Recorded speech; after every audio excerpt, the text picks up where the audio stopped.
우리 한국 단편 소설 가운데 유명한 소설 하나가 있죠. 여러분들 많이 들어본 소설입니다. 바로 황순원의 소나기입니다. 시골 소년과 서울에서 온 한 소녀의 순수한 사랑을 그린 그런 단편 소설이죠. 소설에서 그 서울에서 온 소녀가 도라지 꽃을 보면서 이런 말을 해요. 나는 보라색이 좋아. 나는 보라색이 좋아. 보라색은 보통 외로움이나 혹은 또 고결함을 상징하기도 하지만요. 동시에 죽음을 상징하는 색깔이기도 합니다. 우리는 이런 것들을 보통 복선이라고 이야기를 합니다. 소녀의 그 대사는요, 곧 다가올 이별과 죽음을 암시하는 복선이죠. 복선은 앞으로 일어날 발생할 일에 대하여 그에 관련된 것을 그냥 넌지시 슬쩍 비추어 주는 것을 말합니다. 이러한 기법은 우리 드라마, 영화 어디에든 나와요. 어떠한 드라마, 어떠한 소설들, 어떤 영화들이 재밌으려면요, 다양한 복선들이 존재해야만 합니다.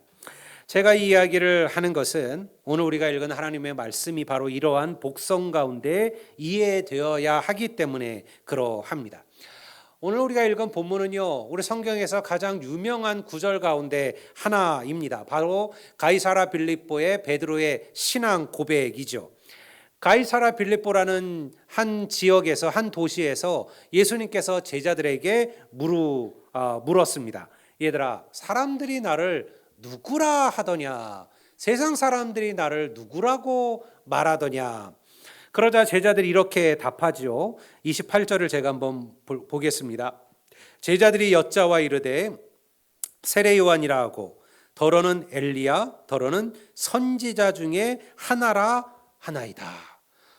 이 답은요, 예수님이 대단하다라는 답이에요. 사실은 세례 요한은 당시 유대 백성들이 가장 존경하고 사랑했던 여러분들 그 선지자 중에 예수님보다 먼저 왔지만, 그러나 예수님 이전에 백성들의 마음을 움직였던 위대한 하나님의 일꾼이 세례 요한입니다. 엘리야, 우리가 더 말할 것 없는 수많은 기적으로 우리 갈멜산으로도 잘 알고 있는 그런 위대한 선지자였죠. 여러분, 예수님을 그러한 선지자 중에 하나라고 사람들은 얘기했다라는 거예요. 그런데 주님께서 그 대답에 만족하지 않으셨어요. 그리고 다시 제자들에게 묻습니다. 그래? 그렇다면 너희는 나를 누구라고 생각하느냐? 세상 사람들 말고 너희는 내가 누구라고 생각하느냐? 오늘 이 질문은요, 모든 그리스도인들이 던져야 될 가장 중요한 질문입니다. 우리는 항상 내 자신에게 이렇게 물으셔야만 합니다. 내게 예수님은 어떤 분이시냐? 내게 주님은 누구시냐?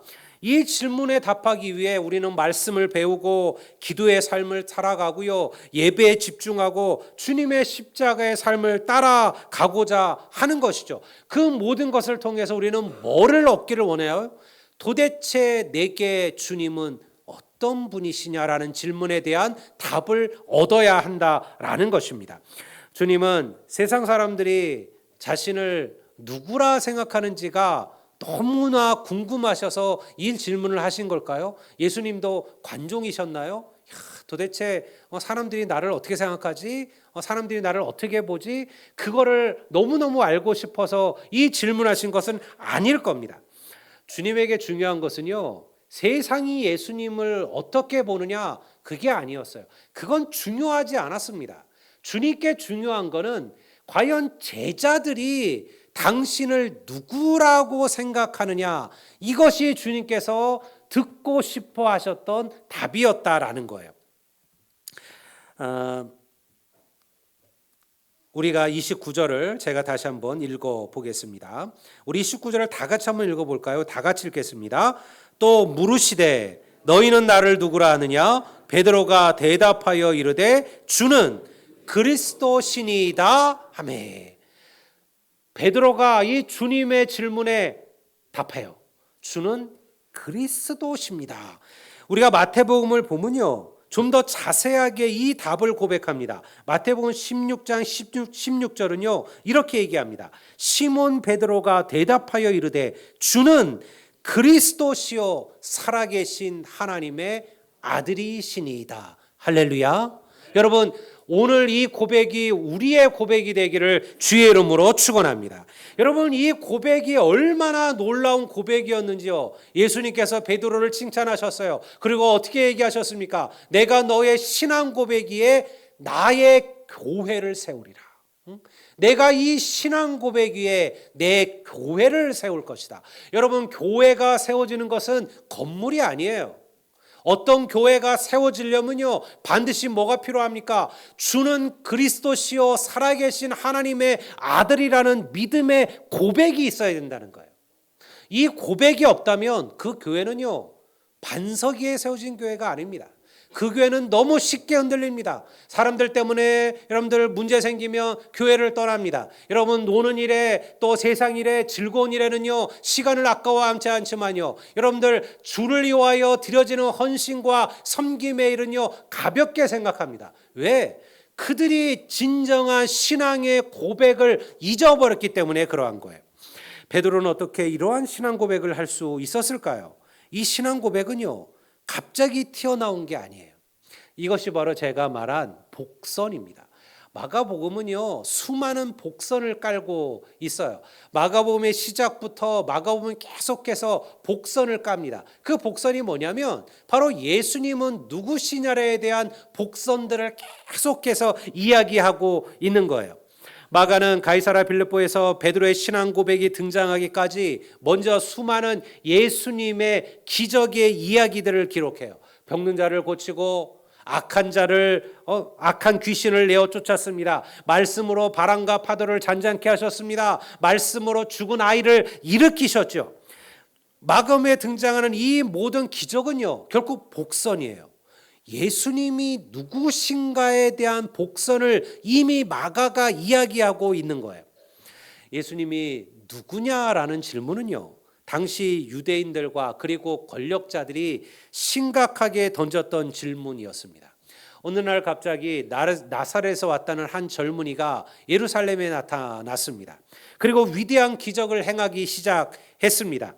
수많은 이들이 그의 말씀에 홀려서 며칠씩 그 젊은이를, 그 예수라는 이를 따라다니며 그의 말씀을 듣기 시작했어요. 혹자들은 그를 위대한 선지자로 불렀고요. 또 어떤 이들은 그를 혹세 무민하는 사이비라고 그렇게 칭하기도 했습니다. 어떤 이들은 그를 위대한 랍비로, 어떤 이들은 그를 구약에서 예언한 메시아가 오시기 전 먼저 올 선지자, 바로 엘리야와 같은 선지자라 그렇게 말하기도 했어요. 하지만요, 그들 가운데 그 누구도 바로 그 예수가 이스라엘 백성들이 그렇게 기다리고 갈망했던 메시아로 인정하지는 않았다라는 거예요. 예수님이 어떤 분이신가에 대한 질문은 제자들에게도 동일한 의문이었습니다.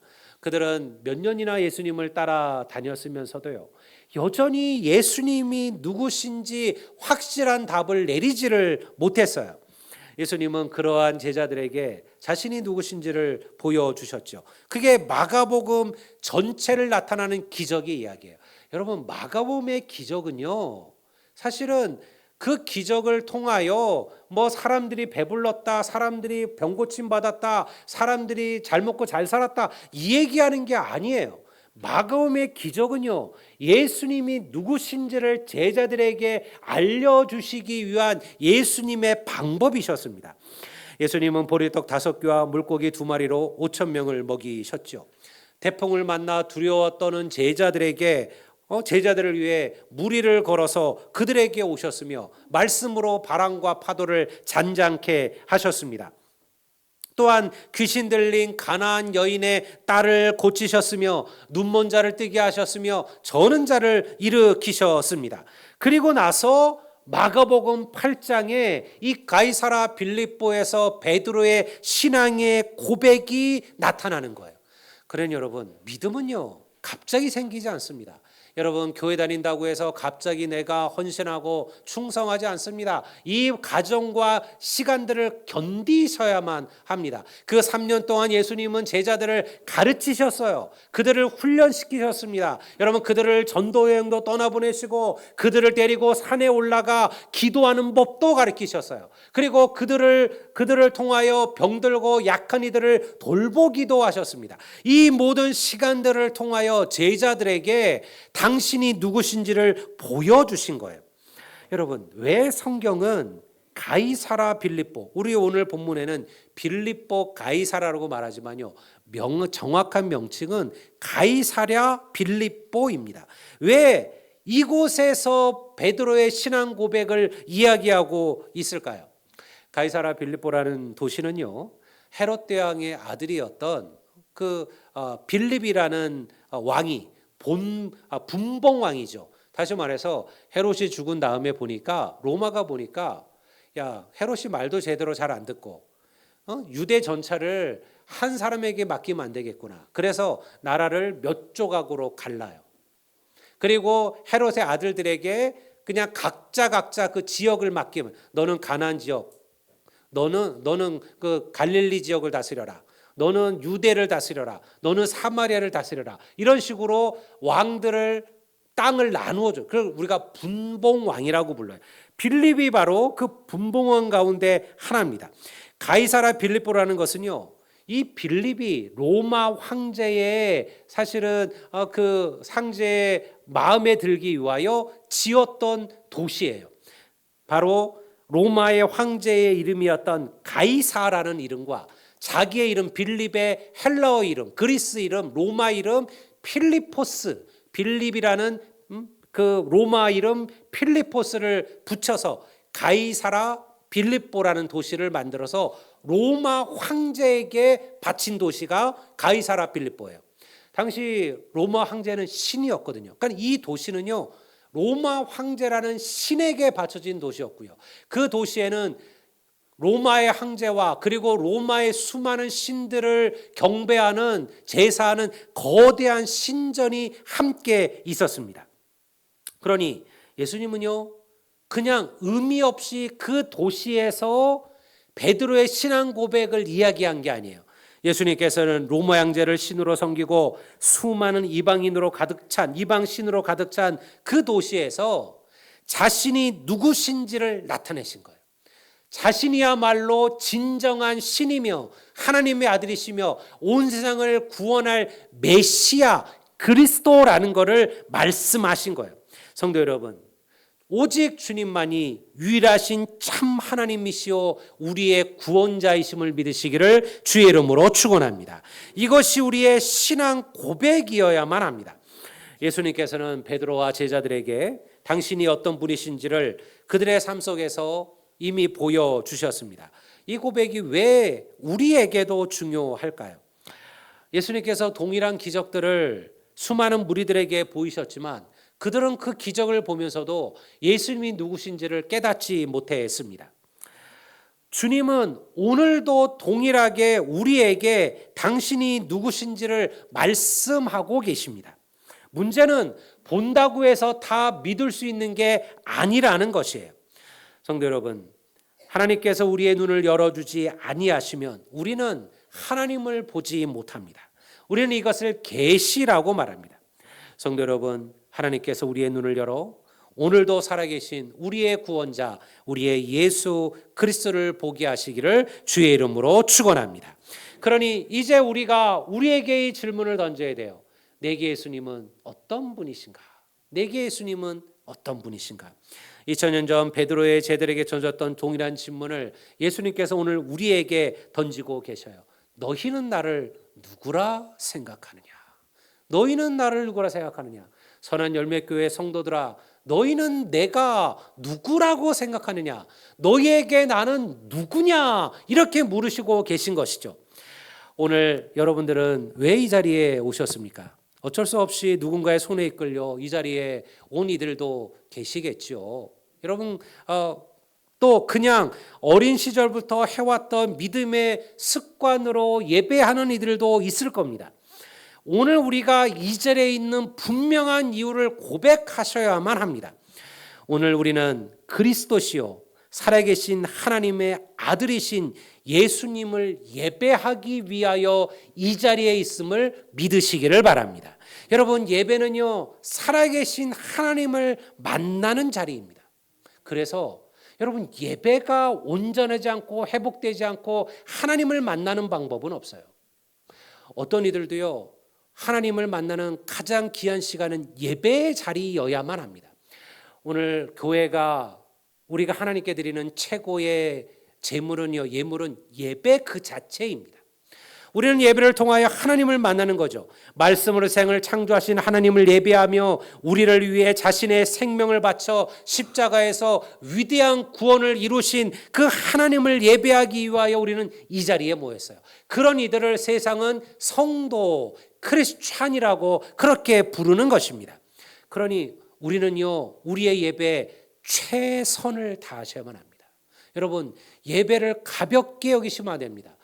모든 목회자들이 가장 많이 하는 이야기가 그거 아니겠습니까? 왜냐하면 사실은 우리가 정말로 은혜 받아야 하는 것은 예배여야 한다라는 것이에요. 여러분, 놀러 다니는 거, 구경 다니는 거 좋지요. 여러분, 저도 그것을 즐깁니다. 그리고 그것이 귀하다 여겨요. 우리가 6월 3일 날 여러분들 지금부터 시간들을 잘 빼놓으시고요. 6월 3일 날 우리 항상 했던 것처럼 우리 정교인, 우리가 보통 5월 달에 갔는데 이번에 5월이 시간이 안 돼서 6월 3일에 우리 정교인 봄 소풍을 우리 떠납니다. 우리 항상 가셨던 우리 나주에 우리 삼포제일교회, 이번에는 저희들이 다른 것보다 그 멋진 잔디밭에서 우리 바베큐 파티를, 흑돼지 바베큐 파티를 하기로 했습니다. 여자분들은 몸만 오시면 됩니다. 남자들이 다 할 겁니다. 다 고기 굽고 다 챙길 테니까 그동안 밥하느라 수고했던 우리 여전도회원들은 푹 쉬시면서 차 마시면서 카페에서 그렇게 시간들을 즐기시면 돼요. 좋죠? 저도 이런 거 사랑합니다. 귀하게 여깁니다. 그러나 여러분, 이것은 교회 주가 아닙니다. 그것은요 우리가 하나님의 자녀로서의 신앙 고백 속에서 이루어지는 성도의 교제입니다. 정말 중요한 것은 예배여야 돼요.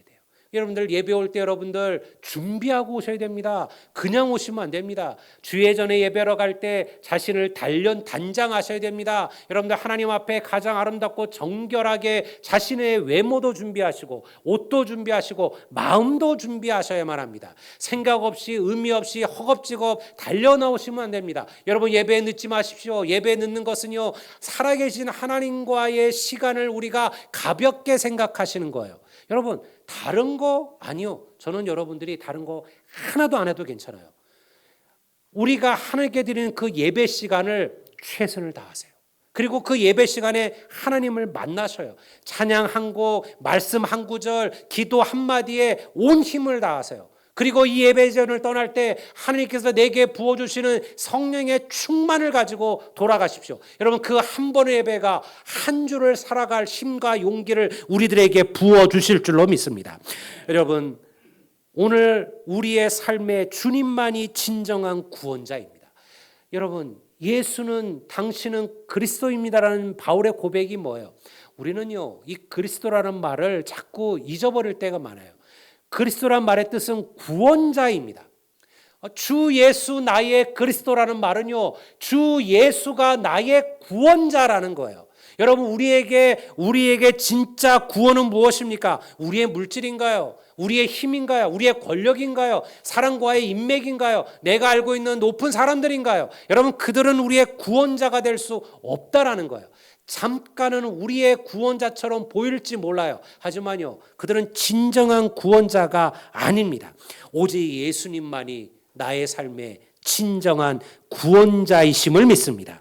나의 절망도 낙심도 실패도 우리는 예수님 안에서 회복되고 위로되는 거예요. 여러분, 내 인생의 진정한 구원자가 필요할 때 여러분, 이미 당신의 구원자가 여러분 곁에 계심을 잊지 않으시기를 주의 이름으로 축원합니다. 저는 사실은 목회자의 가정에서 컸습니다. 하지만요 저도 하나님께서, 예수님께서 살아계신 하나님의 아들이라는 고백을 하기까지는요, 꽤 많은 시간이 필요했습니다. 저는 성경도 잘한다 생각했습니다. 여러분들 열심히 예배도 참석했고요. 그리고 열심히 중고등부 일도 열심히 힘을 다했습니다. 하지만요, 하나님은 하나님이셨지만요, 그분이 살아계시다라는 이 고백으로 내 삶에 들어올 때까지는요, 시간이 필요했다라는 거예요. 성도 여러분, 하나님은 죽은 자들의 하나님이 아니라 오늘도 살아계신 하나님이심을 믿으시기를 바랍니다. 제가 한 선교사님의 글을 읽은 적이 있어요. 무슬림권에서 선교하시는 한 선교사님을 죽이기로 몇 명의 무슬림들이 계획을 세웠어요. 그래서 복면을 쓰고 그 선교사님이 으슥한 곳을 지나갈 때 그리고 칼을 들고 그에게 접근했습니다. 사실은 그들에게 그것은요, 명예로운 일이었어요. 왜냐하면 기독교인들은 그들이 섬기는 알라에게 대항하는 가장 사실은 알라의 대적자라고 생각을 했거든요. 그래서 그들은요, 그거를 죄라고 생각하지 않았어요. 우리가 알라를 위한 영적인 전쟁에 우리가 싸우는 것이라 그렇게 생각을 했죠. 여러분, 선교사가 자기의 칼을 들고 달가오는 몇 명의 사람들을 보았습니다. 근데 주위에 아무도 없었고요, 도움을 청할 곳도 없었어요. 선교사님은 하나님께 기도했습니다. 하나님의 영들로 나를 지켜주소서. 기도하면서도요, 그는 어쩌면 이것이 내 인생의 끝이 될지도 모르겠구나라는 그런 생각을 했어요. 그런데요, 다가오던 이 세 명의 그 복면을 쓴 이들이요, 갑자기 멈추어 서더니 그리고 조금 후에 칼을 던지고 후다다닥 달아나는 것이었어요. 그 선교사님이 생명을 건졌습니다. 그리고 얼마 후에 몇 명의 사람이 선교사님을 찾아와서 자신들의 죄를 고백했어요. 우리가 그때 그 복면을 쓰고 선교사님을 죽이려고 했던 사람들입니다. 선교사님이 그때 궁금한 걸 물어봤어요. 아니, 나 혼자밖에 없었는데 왜 그때 그렇게 갑자기 도망을 갔느냐. 그때 한 사람이 이렇게 얘기했다 그래요. 아무도 없지 않았습니다. 당신의 뒤에 큰 칼을 든 천사가 당신을 지키는 것을 우리가 보았습니다. 그리고 우리가 그 눈빛이 얼마나 무서웠든지 도망가지 않을 수 없었다라는 거예요. 그리고 오늘 그들이 선교사에게 찾아와서 우리가 진정한 그리스도인이 되기를 우리가 결정했다라고, 그리고 그 자리에 찾아왔다라는 거예요. 아까 본 그 사진은요, 진짜 사진은 아니고요, 제가 챗 GPT에게 시켜서 한번 그려본 거예요. 저렸지 않았을까? 근데 여러분, 저는 저 말을 믿습니다. 하나님은 우리가 하나님의 백성들이 공고에 처할 때, 어려움에 처할 때, 위기에 처할 때 하나님의 천사의 손을 빌어서 우리를 지키시고 돌보실 줄로 믿습니다. 우리 김현지 권사님 오늘 이 자리에 오셨는데요, 우리 둘째 딸 때문에 너무 많이 마음고생하시고 힘드셨는데요, 그래도 오늘 감사의 고백을 그렇게 하셨어요. 하나님의 은혜로 차는 완전히 폐차가 되어서 5톤 트럭하고 부닥치셨대요. 근데 차는 완전히 폐차가 돼서 폐차를 시켰고, 그런데 여러분들 딸도 물론 갈비가 여러 군데가 부러져서 지금 계속 이제 욕을 했지만, 그 부러진 것들이 폐도 찌르지 않았고 비장도 찌르지 않았고 여러분들 안전했고요. 남편도. 그리고 무엇보다도 여러분들 그 아이가, 카시트에 있었던 아이가 어디 하나 다치지 않고 안전하게 보호되었어요. 여러분, 어떤 이들은 이런 얘기를 하면 꼭 그래요. 아니 목사님, 그럴 것 같으면 처음부터 하나도 안 다치게 하셨어야지. 뭐 좀 다치고 난 다음에 꼭 그렇게 얘기하시더라. 뭐 다치면 뭐 많이 안 다쳐서 하나님의 은혜요. 많이 다치면 안 죽어서 하나님의 은혜요. 기독교인들은 너무 자기 편한 대로 생각한다. 아니요, 그렇지 않습니다. 여러분, 우리 인생 중에 환난과 시련은 항상 다가옵니다. 그러나 어떠한 순간이든 감사를 잃어버리지 아니하면, 여러분, 그 모든 것은 하나님의 기적이 되고 하나님의 은혜가 될 줄로 믿습니다. 여러분, 오늘 이 말씀을 기억합시다. 우리의 유일한 희망은 예수님이십니다. 그분만이 우리의 그리스도 구원자입니다. 여러분, 내 인생의 가장 힘든 순간, 어려운 순간, 내 힘으로 어찌할 수 없는 순간이 찾아온다면 여러분, 그때 우리의 구원자이시오 살아계신 하나님의 아들이신 그 예수님을 붙들고 걸어갈 수 있는 우리 모든 성도들이 되시기를 주의 이름으로 축복합니다.